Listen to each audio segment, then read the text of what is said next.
Добро пожаловать на берега Сейшельских островов. Это небольшой архипелаг, затерянный в водах Индийского океана, хоть и мал по размерам, но крайне удал по части элитного отдыха. Сейшелы входят в относительно небольшой список самых привлекательных, манящих и райских мест на нашей планете, наравне с такими его конкурентами, как Бора-Бора, Фиджи, Мальдивы или Маврикий. Отдохнуть здесь мечтают многие, но всего лишь 2% населения Земли позволяет себе это сделать. Так в чем же тут дело? Так ли дорого на Сейшелах? И можно ли там отдохнуть за адекватные деньги? Ответы на эти и многие другие вопросы вы и найдете сегодня в этом выпуске. Привет! Ну вот и пришло время поделиться с вами своим опытом отдыха на Сейшельских островах. Я, как большой поклонник тропических островов, давно хотел здесь побывать. Но тратить бюджет не самого плохого автомобиля в наши планы не входил.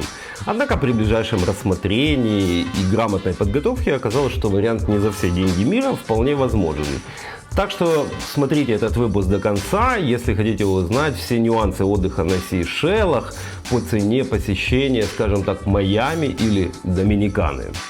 Прежде чем мы окунемся во все детали сейшельских будней, давайте уделим немного внимания общей информации, чтобы лучше понимать, с чем мы имеем дело. Итак, Сейшельские острова расположены в западной части Индийского океана, восточнее Африканского континента и севернее Мадагаскара. На большинстве карт вы даже не сразу их найдете. Состоят они из 115 островов, из которых всего лишь 33 являются обитаемыми. Самым главным островом является Маэ. Здесь расположена столица, город Виктория, а также международный аэропорт. Помимо Маэ, интерес для туристов еще представляют острова Силуэт, Праслин и Ладиг. Республика Сейшелы является самым богатым государством Африки и единственной страной Африки с высоким уровнем доходов населения. ВВП на душу населения здесь составляет почти $20 тысяч. К примеру, в ЮАР ВВП составляет всего лишь 6,5 тысяч, а это самая экономически развитая страна Африки. Львиную долю этих поступлений Сейшелы, конечно, получают от туризма. Обусловлено это несколькими факторами. Во-первых, конечно, природными красотами, а во-вторых, политика государства в отношении туризма всегда была нацелена именно на состоятельных туристов, и потому уровень большинства здешних отелей, вилл и курортов очень высокий, если не сказать экстра высокий. За счет этого незримого барьера Сейшелы и отсеивают нецелевую аудиторию. И во многом по этой же причине курорты Сейшелы полюбились многим селебритис, для которых уединенность и приватность крайне важны, а биг прайс не есть проблемой. В общем, Сейшельские острова берут качеством, а не количеством. Открыл Сейшелы Васко де Гама еще в 1502 году. Основное свое развитие эти острова получили в качестве колоний. В период с 1756 по 1814 они принадлежали Франции, которая оказала на них существенное культурное влияние. Это, к слову, чувствуется во многом и по сей день. Собственно, и свое название они обрели в честь французского министра Моро де Сейшеля. А с 1814 года и до момента обретения независимости в 1976 году Сейшелы входили в состав Британской империи. Ну а как место для роскошного и эксклюзивного отдыха они сформировались в 70-80-х годах прошлого столетия. Как и любое путешествие на острова, визит на Сейшелы начинается с аэропорта. Довольно часто островные аэропорты выглядят очень простенько, но нужно отдать должное, аэропорт Сейшел представляет из себя весьма фундаментальное сооружение и может принимать достаточно большие лайнеры. Наш перелет, к слову, проходил на борту авиакомпании Qatar Airways. Она, конечно, не нуждается в представлении, но все же отмечу, что, как и прежде, сервис у них на высшем уровне. И на этом рейсе я впервые увидел, что места первого и бизнес-классов могут занимать значительно больше пространства самолета, нежели места эконом-класса. Чтобы добраться из аэропорта до нашего отеля, мы воспользовались заранее оплаченным приватным трансфером. Я обычно топлю за аренду авто, но так как первая часть отдыха предполагала только релакс на пляже отеля, то и необходимости в аренде авто изначально не было. Кстати, хочу вам порекомендовать очень удобный сервис, который предлагает частные трансферы по всему миру. Называется он GetTransfer. Не везде он конкурентен по цене, но на Сейшелах поездка обошлась почти вдвое дешевле аэропортовых такси и составила $36 до района Бовалон, где был расположен наш отель. Итак, вот мы с вами и на Сейшелах, и самое время ответить на некоторые вопросы. А зачем же люди приезжают именно сюда? Чем отдых на Сейшелах отличается от других пляжно-ориентированных мест? И если и приезжать на Сейшелы, то когда же это лучше сделать? Ну, начнем с конца. В целом, получить лето здесь можно круглый год, но и лето бывает разным. Лучшим периодом на Сейшелах считается время с мая по октябрь, когда не так жарко, не так влажно и погода стабильна. В противовес есть дождливый сезон с ноября по апрель, а пик дождей приходится на январь.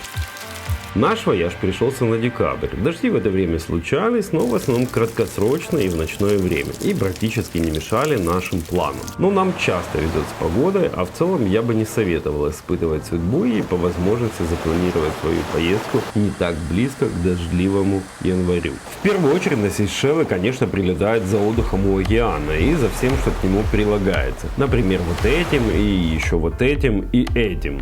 И основным отличием Сейшел от более, так скажем, массовых курортов является отсутствие этого или вот этого и вот этого. Да, вы правильно поняли, основная идея состоит в том, чтобы главное здешнее достояние природные красоты выглядели максимально нетронутыми и безлюдными, как будто вы на необитаемом острове.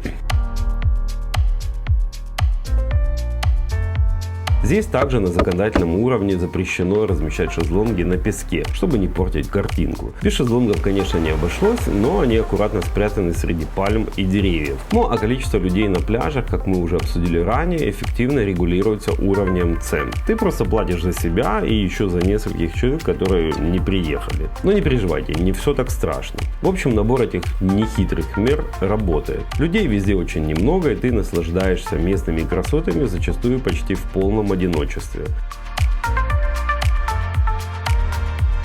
Многие часто сравнивают Сейшелы и Мальдивы. Во многом они, конечно, схожи, но главное и существенное преимущество Сейшел заключается в том, что это не остров-отель, а большой остров, где есть чем заняться и куда поехать, в отличие от Мальдив. Также Сейшелы покрыты буйной тропической растительностью, что еще один жирный плюс в сравнении с Мальдивами.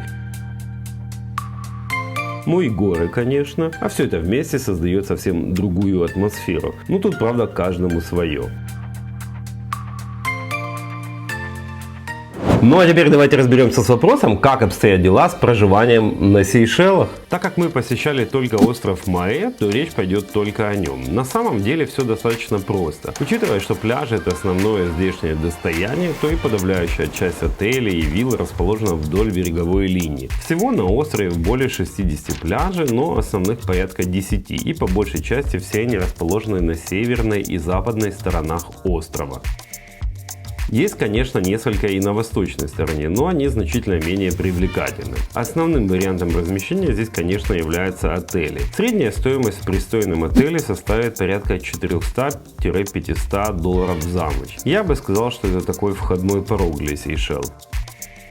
Можно найти варианты и до 400, но это большая редкость и, скорее всего, с существенным понижением в качестве. А вот в ценовом сегменте от 500 долларов и даже скорее ближе к 1500-2000 тысячам долларов за ночь вы точно без труда найдете немало вариантов.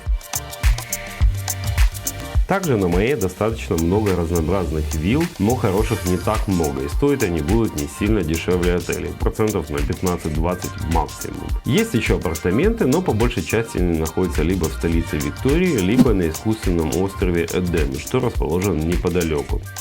Опять же, достойные варианты не будут особо дешевыми, а ездить до хороших пляжей придется немало.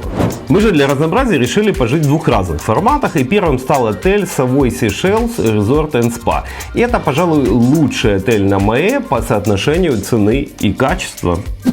По меркам Сейшел это достаточно большой отель, который расположен в живописной бухте на самом протяженном пляже Маэ под названием Бовалон. Отелю 9 лет, но поддерживается он на очень хорошем уровне. Состоит отель из нескольких корпусов, расположенных так, чтобы все номера без исключения имели красивый вид.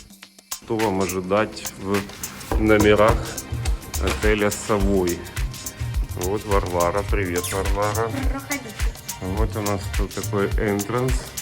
Сразу пойдем в гардеробная. Здесь такая для всяких вещей. Здесь получается душевая кабина Ну, понятно. Ванна для любителей ванны. Такой вот сквозной выход. Привет. Выход в основную комнату. И главный, как обычно в любом номере, вопрос — это терраса. Вот такая достаточно большая. Вот, ну и основное, конечно, это вид. Территория отеля также очень красивая и ухоженная. В общем, все было очень даже на уровне, включая завтраки с шампанским. Стоимость номера для двоих взрослых и одного ребенка составила $330 за ночь. Но тут стоит заметить, что сравнительно невысокая цена была продиктована еще и концом ковидного периода. Тогда цены везде были ниже. Savoy Seychelles нам очень понравился и точно могу его рекомендовать. Как я уже упоминал ранее, отель расположен на пляже Бо-Валон, и, пожалуй, стоит уделить немного внимания ему и инфраструктуре вокруг.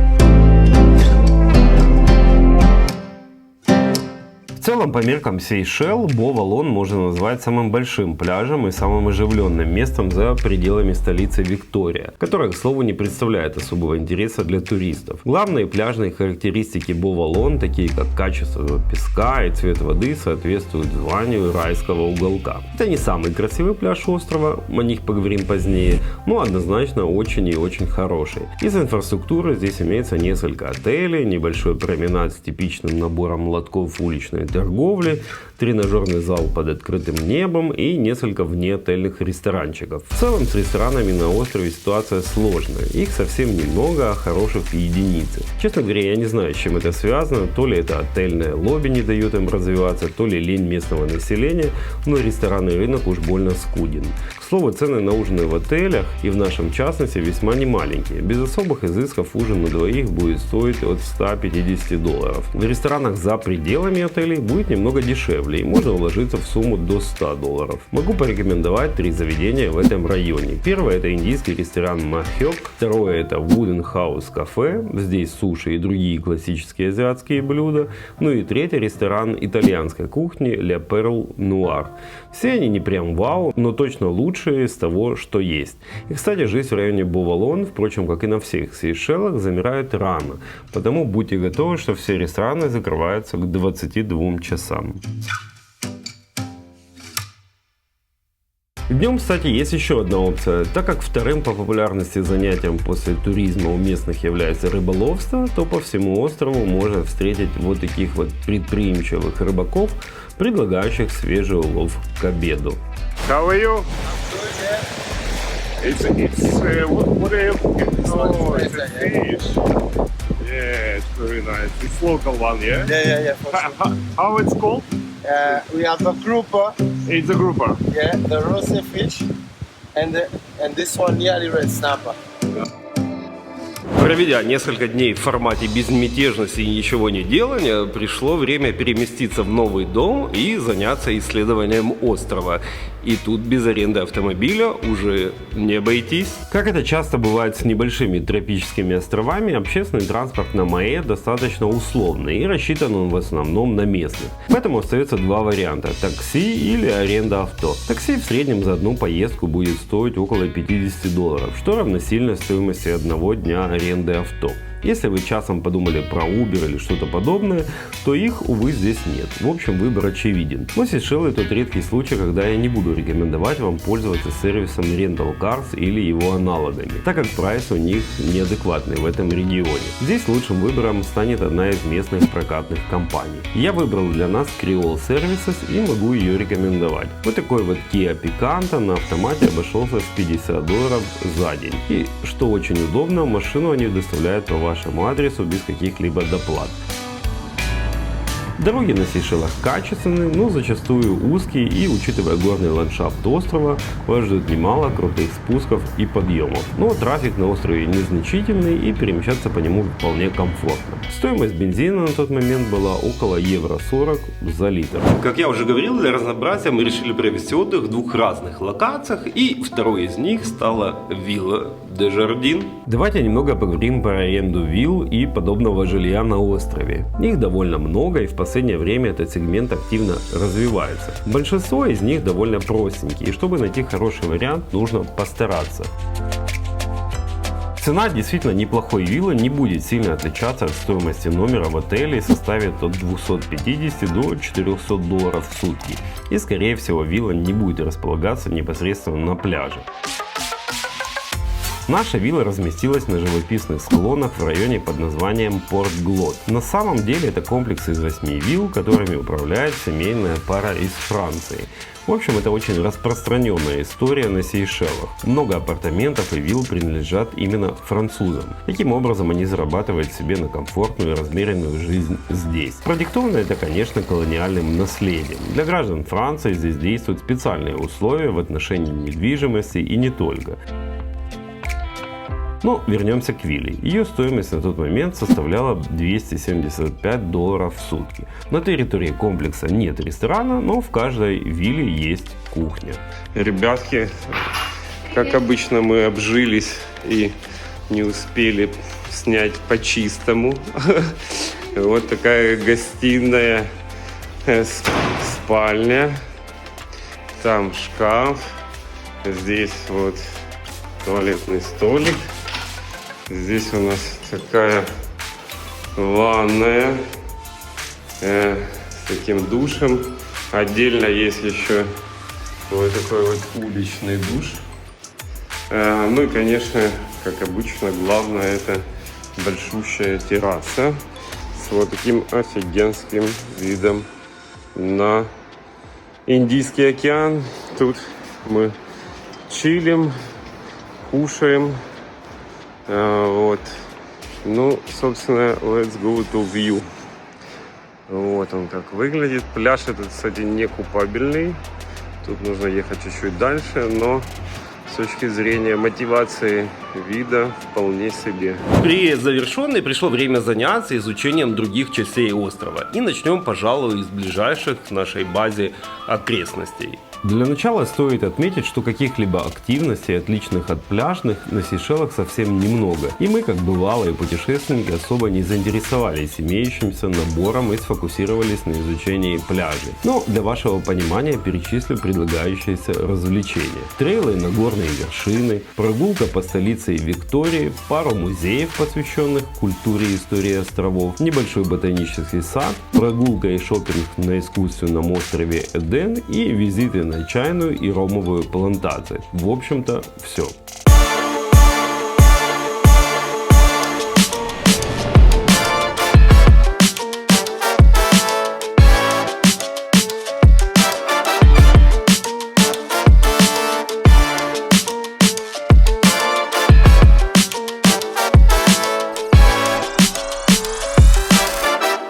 Ближайшим и одним из лучших на острове является пляж Порт-Лане, куда мы и отправились в первую очередь. Пляж Порт-Лане совсем небольшой, и расположен он в живописной бухте с очень спокойной, кристально чистой водой.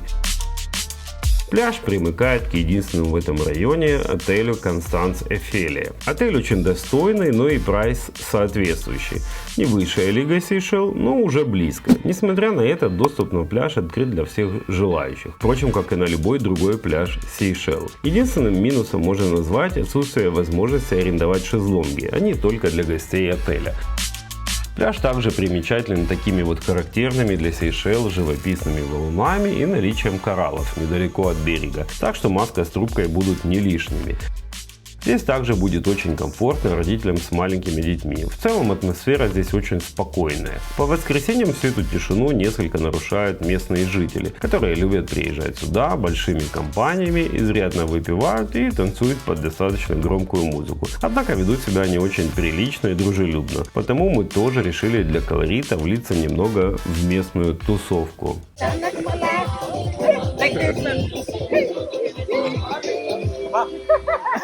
Теперь давайте уделим немного внимания бытовым вопросам, которые возникают в связи с проживанием на вилле без питания. Так как вся концепция Сейшел заточена под пребывание в лакшери-отеле, где вас кружат с полным комфортом, то за пределами этих самых отелей лакшери и заканчивается.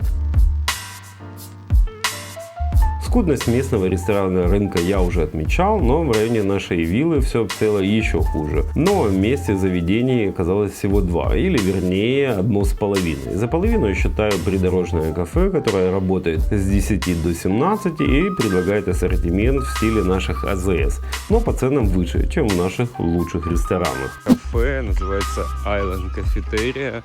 Ну и мы зашли без всякого зрения совести, решили заказать, вот там нам сейчас жарят на кухне. Ну и мы так заказали, и вот просто fish and chips, и вот в этом заведении 800 гривен. Chicken chips чуть дешевле, ну и так далее. Ну то есть как бы...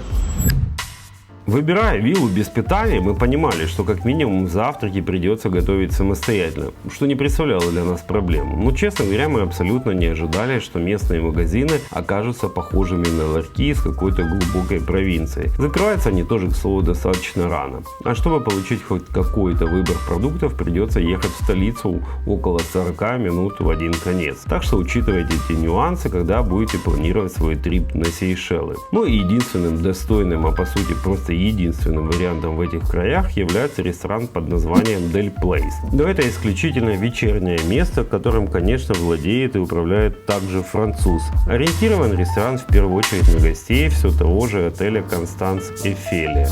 Ну и цены, соответственно, тоже. Ужин здесь нам обошелся в $180. На следующий день мы отправились далее исследовать Мэя и решили посетить пляжи Ансе Солей и Петит Ансе.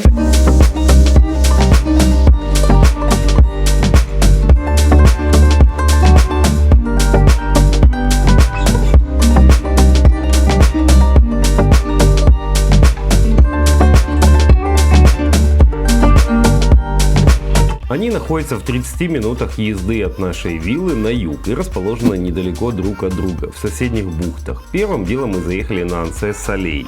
Это небольшой, можно сказать, дикий пляж. На нем нет никакой пляжной инфраструктуры, но в этом его и шарм. Здесь также отличный белый песочек и лазурная водичка. На склоне выше есть место, где можно оставить машину, небольшой отель и ресторан при нем, но и дома местных жителей. С террасы ресторана открывается прекрасный вид на пляж, и он был отличной опцией для неспешного обеда. В общем, пляж вполне стоит внимания. Далее мы заглянули на пляж Петит Ансе. Это также небольшой и очень красивый пляж. Находится он на территории одного из самых дорогих отелей острова Four Seasons. Ночь здесь будет стоить от $1500. Попасть на пляж можно только после прохождения проверки на въезде на территорию отеля. Но авто придется оставить на парковке. Дальше нужно идти метров 900 пешком по крутому спуску вниз к пляжу. И что сложнее, подниматься обратно. Пляжная инфраструктура тоже предназначена только для гостей отеля. Но место очень красивое и сюда точно стоит заглянуть. Ну и последний пляж, который мы посетили на острове, был Ансе Интенданс. И забегая наперед, скажу, что на мой вкус он, пожалуй, лучший на Мае.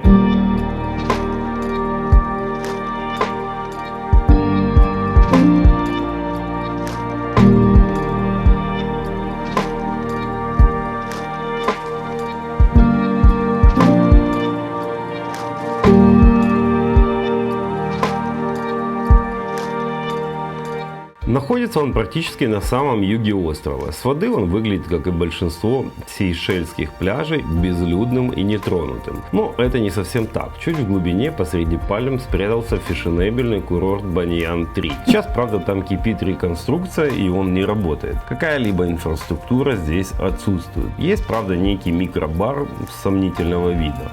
Потому лучше берите все с собой. Главным плюсом этого пляжа является потрясающий красивый цвет воды, выйти из которой еще та задача. Во-первых, просто не хочется, а во-вторых, здесь сильное отбойное течение, и волны буквально засасывают вас обратно в океан.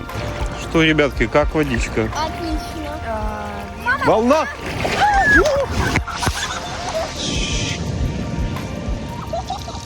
Потому нужно быть максимально внимательным, купаясь здесь, особенно если вы с детьми. На мой взгляд, после открытия Баньян-3 это будет лучшее место на Мае с точки зрения качества пляжа.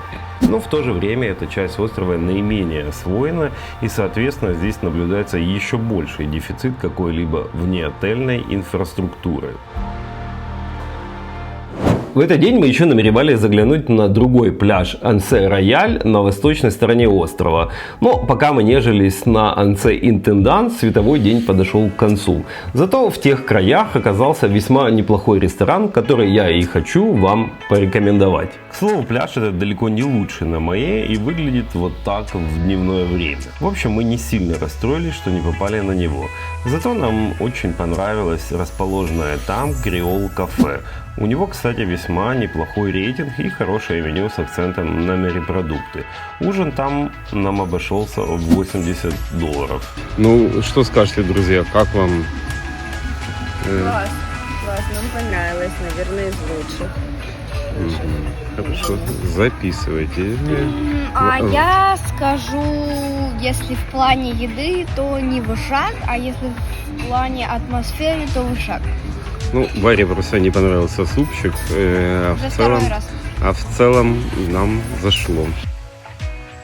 На этом мы и закончили с основными местами на Мае. И можно было бы отправляться на другие острова архипелага. Но мы их решили оставить на следующий раз. И теперь самое время подвести итоги и ответить на вопрос, так ли дорого отдыхать на Сейшелах. Итак, перелет $2000, отель $1320, вилла $1100, аренда авто $250, рестораны $650, магазины $200. В итоге получаем $5520 за двоих взрослых и ребенка за 9 дней. Что, конечно же, не супер дешево, но в то же время соотносимо с тем, что вы потратите во многих других местах. Надеюсь, вам понравилось и было полезно. И до встречи в новом месте.